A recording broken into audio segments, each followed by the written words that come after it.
the battle may be getting CEOs to stop looking at learning as getting a new skill, but looking at learning as a business strategy.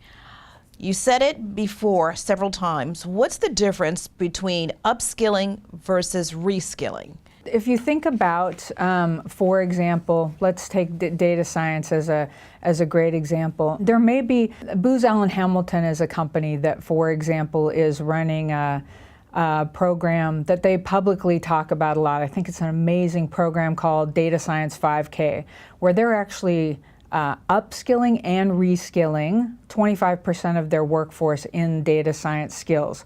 Now, they already have a lot of data analysts in their company, and they're saying things are moving so fast these days. The acceleration has never been faster. So the people who have data analytics skills today are going to need to.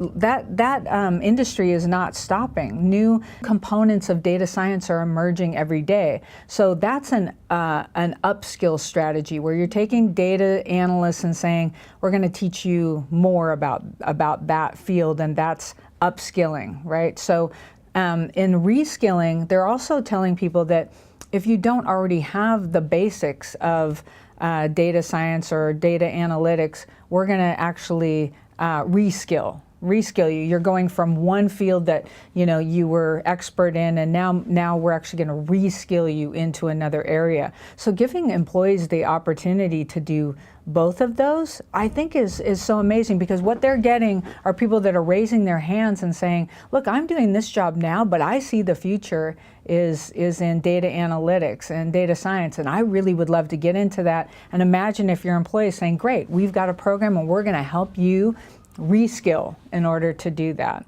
So those are a couple of examples. It's interesting. I wonder if a lot of employers would see that as a risk, meaning after they upskill and reskill, perhaps retaining those employees.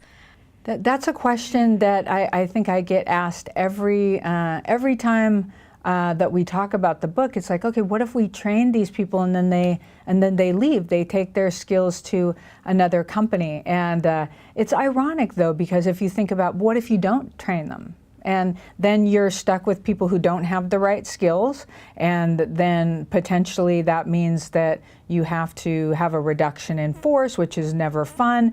And if all companies have that attitude that I'm not going to train people or reskill them because they might not stay, then nobody wins. But imagine in contrast that all companies say, hey, companies need to step up and have a responsibility to skill their employees, whether they retain them or not. And then all companies kind of win, because we're all in that game of upskilling and reskilling the workforce for the better of the industry or the country, or the world. I mean, that's kind of a higher level view of it. And then I would say there's also another incentive for companies to actually take this upskilling and reskilling seriously and realize that it's their responsibility, because never before has it been so clear that employees own your brand as a company. And when I say that, what I mean is that employees are making a conscious choice about where they want to go work.